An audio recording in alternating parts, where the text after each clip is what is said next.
Hey everyone, this is the Go 24/7 podcast. My name is Bryce Kuhn. I've got Sonny Ship and Glenn West alongside me. As we dive into the mailbag today, we asked you we wanted you to ask some questions, and we got some good ones. We got a good topic of conversation. If you're watching over on YouTube, though, make sure to hit that subscribe button, set up notifications. You know when the latest video is out. We got some more great stuff coming up here in the next couple weeks. It's opening day of baseball. I don't think we got a baseball question, but it's because Glenn's done such a good job of answering all the questions on the board that we didn't have any. So Glenn, Glenn, are you excited for baseball season to start today?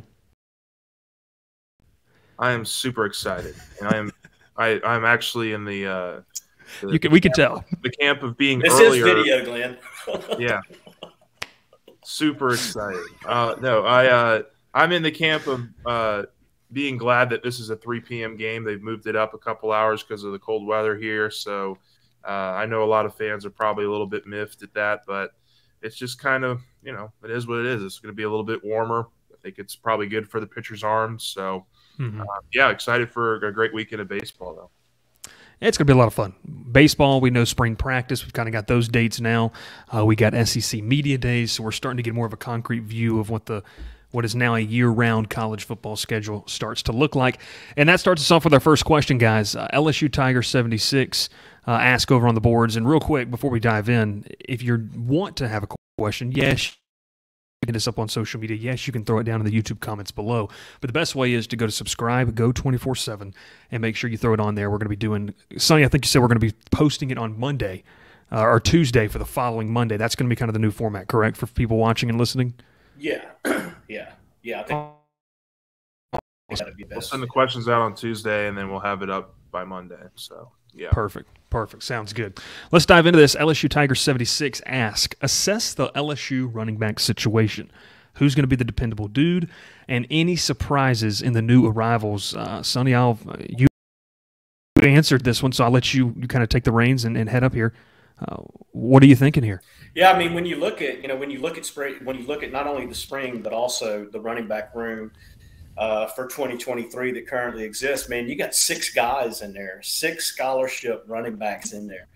I thought, when we're going through and we're looking at transfer portal possibilities and writing stories on trying to get some pre-writes ahead of guys, before you knew that bombardment was going to happen in December.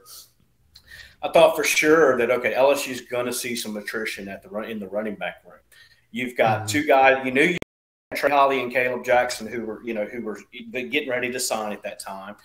But then you got Josh Williams, Noah Cain, John Emery Jr., and then Armani Goodwin. And so when you look at that's just having 6 scholarship running backs in a room is probably like the equivalent of having 4 or 5 scholarship quarterbacks in a room. Because usually, only one's playing at the same time, and there's still only one ball to go around. So, but surprisingly, it didn't happen. LSU is going to enter spring practice with 5 in the room right now. Caleb Jackson to get there in May or June. And so, how are those carries going to be dispersed? Well, we know Armani Goodwin that he's not going to be there in the spring. He's still recovering from the knee injury that he had. So that leaves you Cain, Emery, Williams, and then Trey Holly, the 4-star signing from December. And, when you look at who's going to be that dude, I think in a perfect world, Josh Williams has shown that he can be that dude. He can be that dude for a period of time. But his body, I just wonder if his body will hold up in through a 14 game season playing in the SEC. He's not the biggest guy, but his running style is what you see out of those big physical runners. And I just wonder if his body is going to hold up long enough for him to be able to kind of assume those reins. And, going into – I really think you're going to see another running back by committee approach. I think you're going to see Emery, Cain, Williams, and possibly even Caleb Jackson. He's a guy that they're really high on. Obviously, he missed all of his senior season minus the first half of the season opener. So there's going to be some rust to work off there. But physically, when you look at being physically ready to go, I think he's a guy who could assume that role as a true freshman. Glenn, you put on, over on the article that you thought Josh Williams would be the most dependable guy. Now, Sonny does raise a great question. Can his body stand the test of time? Which, look, today's day and age of college football, it'd be asinine to ask one guy carry the load throughout the entire year. You also say it's a group of committee, but why do you feel like Williams is that most dependable guy heading into 2023? Yeah, I mean, I think he has the most trust in this room, and I think really close. I think the coaching staff really liked what he was able to do as a leader, and certainly as a dependable guy in terms of not turning the ball over and getting the 5-6 yard runs when they needed them. So he's also a really dependable blocker as well, which I think is going to be really important for LSU in the passing game.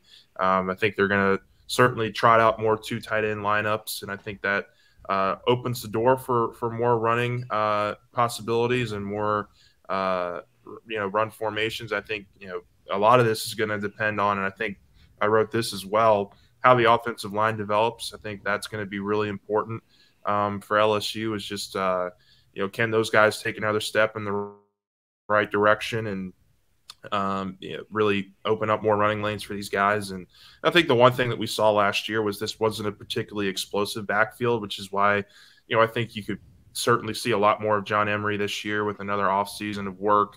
He was, there was so much around him last year to where you didn't know if he was going to be ready to play, allowed to play. It could have messed with some of his offseason workload and just what his focuses were last offseason in terms of getting the grades right. Or could be a little bit different this year in terms of just focusing more on football and being a more significant factor in this backfield.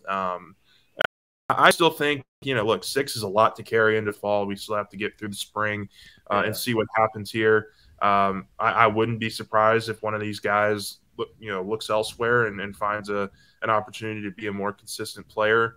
Because I do think I agree with Sonny. It's going to be more of a backfield by committee this year. But I think what this does more than anything is allow you to bring those 2 freshmen along slowly. I mean, both of those guys, with Jackson, it's coming off an injury. With Holly, he had a lot of wear and tear on that body for 4 years. And I think it's going to be important to, bring him along slowly, make sure that he's ready to handle a significant chunk of carries before you just throw him out there. So I think is really going to be beneficial to those 2 guys in particular.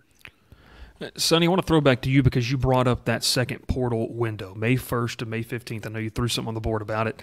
I mean, when you look at some of these guys, let's just say spring practice, they don't really see what they want to see. Maybe it's a reps thing. Maybe it's an opportunity thing. I think there's a pretty clear understanding, like we both all have said here, it's going to be by committee. Is it as simple as maybe another opportunity pops up for one of these guys to be the lead back elsewhere, maybe at a group of 5 program, maybe somewhere where they can be more of a feature guy, put up better numbers? I mean, what do you expect out of that running back room? Do you think we roll into summer workouts and fall camp with those full 6, or what would you put the odds at that? Well, Noah Cain was a guy who I kind of questioned, because he's about to graduate. He would be a grad transfer.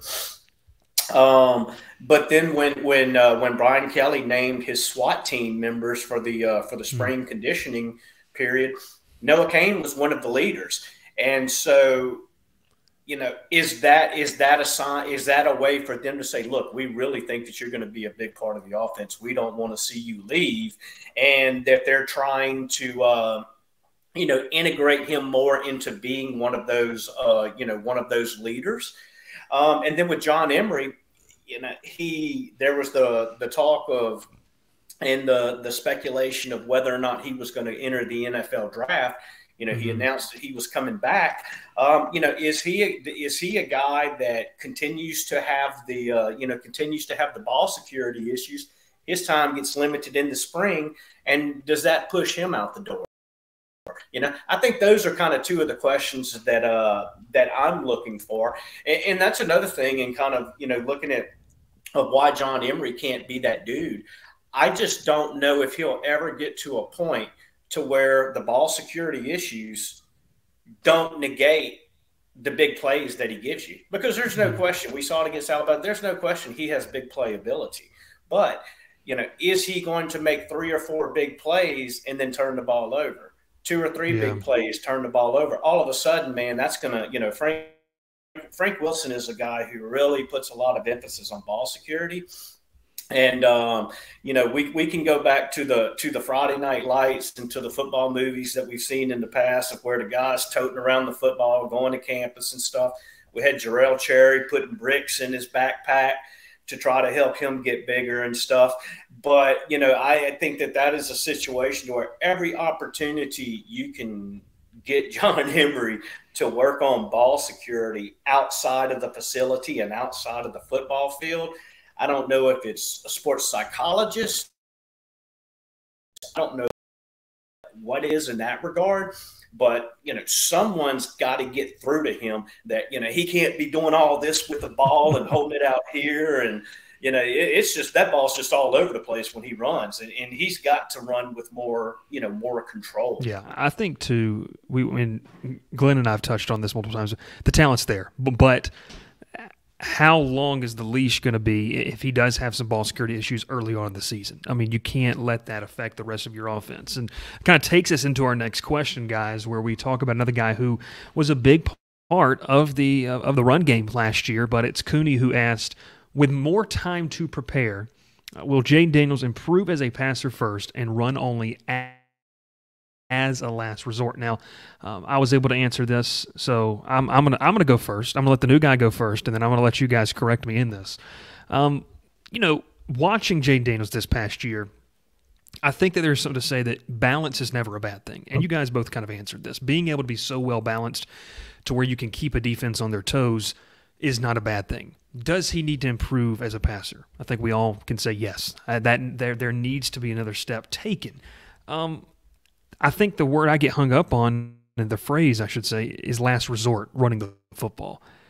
Look, Daniels is a weapon with his legs, one of the better weapons in the college game. I know sometimes as fans, we have to take a step back and realize when you're looking as just a college football fan, there's a lot of teams that would love to have a Jayden Daniels on their roster leading that quarterback room. So, yes, I want him to become a better passer. Yes, I want him to take strides in his reads, in his progressions. But I don't. The word last resort for me, that gives me cause because, look, this is how this guy, if he does make the jump to the NFL, he's going to make his money doing that. This is how he's gotten his opportunity because he is a very good runner. He can extend the pocket. And some of the biggest games that LSU played in were because they got there, one, because of his legs, and he was able to win some of those games because of his legs. So I kind of let you guys take that. Obviously, you watched them this past year. You have a little bit better knowledge. But just from watching from the outside last season, yeah, he can become a better passer. He can always improve in that. But, look, last resort for the legs, I don't think they want to knock it that far down the totem pole. Glenn, you can go ahead first. Yeah, I mean, look, they're going to design runs for Jayden Daniels. I think that's a huge part of this offense next year is going to be how he manipulates defenses with his legs and is able to attack in that way. Because, you want to talk about the most explosive runner on the team, it was him. He was the guy that was consistently getting you downfield with those legs. So that's not going to be an issue for me. I'll just kind of take it maybe from what I want to see from him in spring. I want to see him definitely be more assertive in the pocket and making his reads and being, I guess, I don't want to say trust and put more trust in the receivers, but just being more confident in his receivers, I think is probably the best word for it. Just because, last year he had a great rapport with Malik Neighbors and with Mason Taylor. But outside of that, you didn't really see a whole lot in terms of throwing up the 50-50 balls for guys. And so I think that's what this offseason is going to be about for him, is getting in, the extra work with those guys, Brian Thomas, Aaron Anderson, Shelton Sampson, all the new freshman weapons they brought in, Kyron Lacey. I think that's going to be really important for this group is that he, is aware of where they're supposed to be catching the ball, where they want the ball, the best place for him to put it. And, I think that's going to be really important for him in terms of his development is, being accurate and also, understanding that you've got to take some chances in this offense for it to be successful. And I think with so many guys coming back with him, I think that's going to be a lot easier for him. Last year, what they were doing with him in the spring. They were working a lot of mechanical stuff, and so you didn't see him throw the ball a ton last spring. And while he was going through some of those mechanical issues and working on that stuff, I think now that you've had a whole year with Brian Kelly, with Denbrock, and with Joe Brady, you're really going to see him, I think, and I would hope, stay in the pocket a little bit longer, make those throws, make those reads. And I think certainly show some improvement in that area with a second year with most of these weapons back. Sonny, you were really big on that. I mean, you think the comfortability aspect of him being in that offense, it was, 6 months from the time he got on campus, and he obviously was going to what he was comfortable with, and that's his legs. And I think you also talked about, too, and I'll let you touch on this, but you don't want to pigeonhole him into just being a running quarterback. He has the ability to throw the ball, and you feel like you're going to be able to see that, and fans will be able to see that on more of display with probably better weapons and more consistent weapons around him as well. Yeah, I think so. And I think when you look at it, just look at the things that will have changed from last year. You've got an offensive line that instead of having to throw in 2 true freshmen on the edges, you'll have all 5 starters returning. Actually, you'll have your seven of your top 8 offensive linemen coming back. That alone, and then being in the offense for an extra year, that alone should you should see improvement off of that alone. I think that him being in the offense, him being more comfortable is going to give him a little more confidence into taking those chances. Last year we saw him take some chances. The big touchdown pass to Mason Taylor against Alabama. That wasn't Mason Taylor wasn't just standing there waving his hands up in the air saying "hit me." He threw that ball and Taylor went and got it.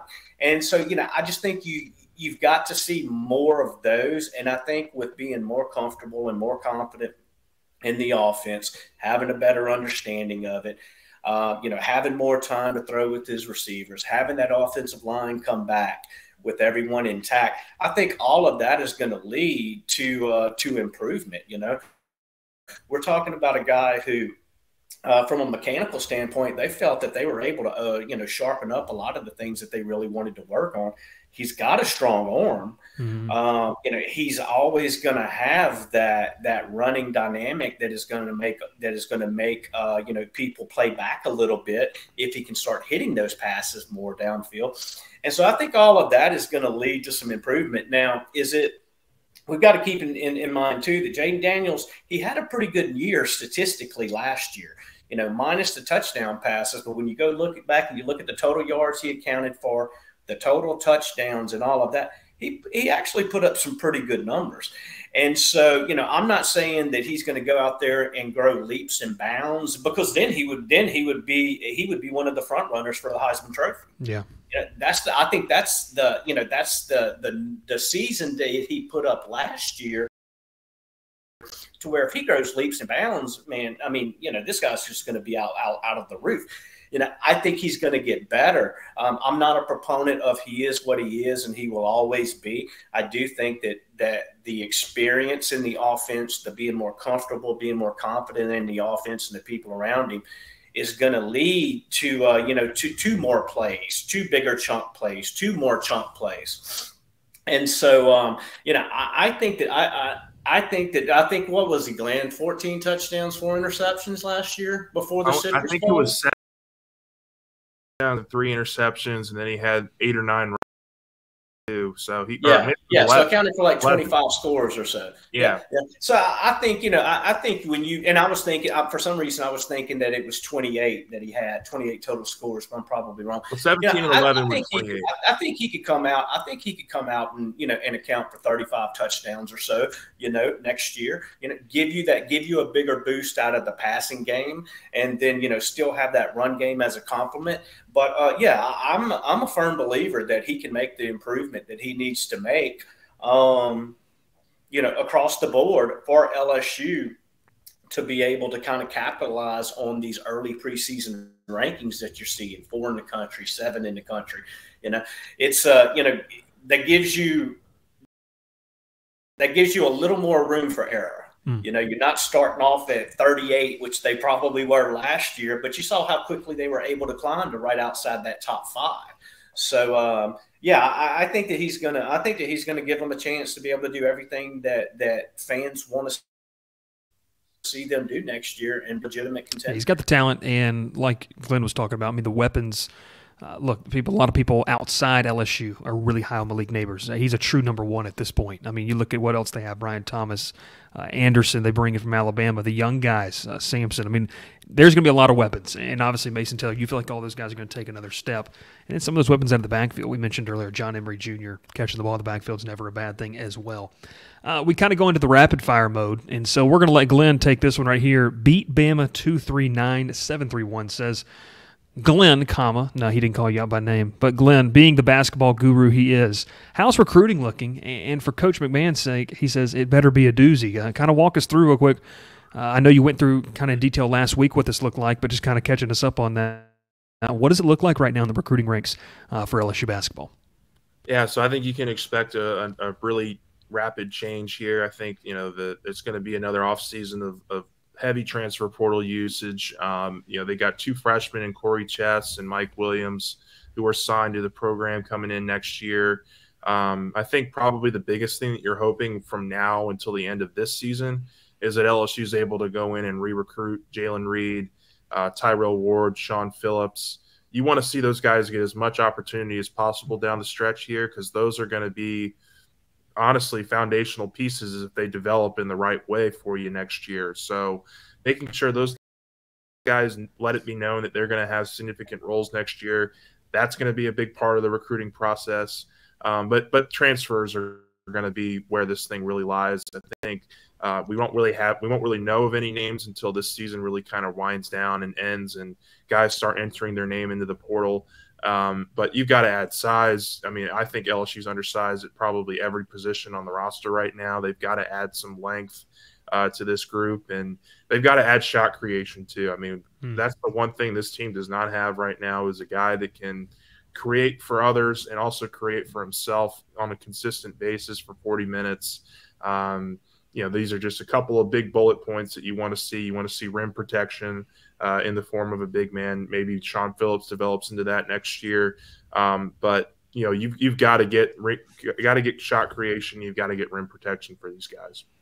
Yeah, and it kind of leads us into the next question. LSU fan 1957 said, and Glenn, you're more than welcome, and Sonny as well, to answer this too. I answered this on the article. Does men's basketball win 2 more games this year? And is Matt McMahon on the hot seat if things don't improve significantly next season? And I brought up the loss earlier this week to Georgia. They were in it on the road, which is anytime you're on the road in the SEC and you have a chance to win, you really want to capture that. And just kind of some unfortunate things at the end, especially that inbound pass, just kind of put the nail in the coffin for them. And it feels like every single time we've seen this team play, it's just been, especially in the close games, 1 or 2 things that if they go back and change, it would be completely different. And that's a lot in sports. But I think the next 2 games, and correct me if I'm wrong, guys, South Carolina Saturday and then Vanderbilt next week, you get both of them at home, which, look, those 2 teams are not powerhouses in the SEC by any means. To me, Saturday might be your best chance. And I know, Glenn, you're going to be there. We'll see. Glenn's not going to be there. We're going to send Dylan on Saturday. I'm going to be there on Saturday just because I think that might be their best chance for a win here in all of this. And so I'm going to bite the bullet and go to basketball on Saturday. Dylan's going to head to baseball. But that's right. I think that's probably their best chance at a win here to end this losing streak once and for all. But there's just there are a lot of deficiencies with this team. We've talked about it ad nauseum. They can't shoot the ball. I mean, they've been a lot better at creating open looks, I think, in the last several games, which I think is a sign of improvement, but they're not making them. I mean, they're just missing wide open shots. They're missing wide open threes, point blank layups, and they're letting that really bite into their confidence early in these games, which is why you've seen such astronomical scores in the first half and them clawing their way back in the second half a little bit. That's kind of been the theme the last couple weeks. But look, I think it's premature to say Matt McMahon's on the hot seat. I would say they gave him a 7-year contract for a reason. Was this a letdown of a first year? I would say yes, absolutely. This has been a letdown of a first year. But you got to let him right the ship and give him a little bit longer of a leash than this. Yeah, I agree too. I think that unless it's a repeat of this season, there's really not a massive it don't turn the heat up. I think that, really good growth would see them get to closer, and I put it right here in the article, see them get closer to 500 mark in the SEC conference. I mean, obviously they did what they did non-conference schedule, was a little bit of a cupcake schedule. But if they could just get a little bit better, and like you said, we'll see what they bring in as well. All right, here we go. Final question. LSU Tiger 76 asks, how far can this Kim Mulkey team go this season? So in 10 words or less, we'll start with Sonny. Sonny, where do you see this team ending their run? Are they going to end it cutting down some nets or before that? They're going to cut. They will cut down some nets. Final Not all. four. All right.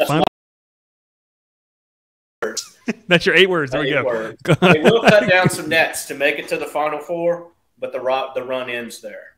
Gotcha. Glenn, what about you? Where do you think the Kim Mulkey team ends up?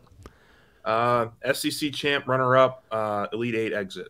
I think they'll host a couple playoff games too in the PMAC, which will be good, and that'll be fun. But yeah, that's kind of my prediction right now. Glenn went with 36 words. I did count the entire time, but that's okay. No, I think I'm kind of with you here. I think SEC champion, runner-up. And then I think Elite Eight. I think this team is still a couple of pieces depth-wise away from making a real deep run. Very talented, but we saw kind of, against the South Carolinas, which are far and few in between in this league and in the country, you got to be a different breed to kind of win a national title in the women's game. So that wraps up this week's mailbag. Make sure, if you want to be a part of it, we're going to take questions from anywhere and everywhere, but the best way to do it is to head over to Go247. Make sure you're subscribed. Get the VIP membership. It's fantastic, putting out some great content. Throw your questions down there. If you have a question you'd like answered and you're brand new, this is the first time you're watching, make sure to subscribe to the channel or follow wherever you get your audio. If you're on YouTube, throw your question down below. I'll be checking that to make sure we can get your question in the mix for next week. But that's all the time we have for today. It is Sonny Ship, Glenn West. My name is Bryce Kuhn. It's opening weekend of college baseball. Going to be a lot of fun, a lot of not so great baseball weather. We're getting closer to that good weather down in Baton Rouge. We'll talk to you next time here on the Go 24/7 podcast.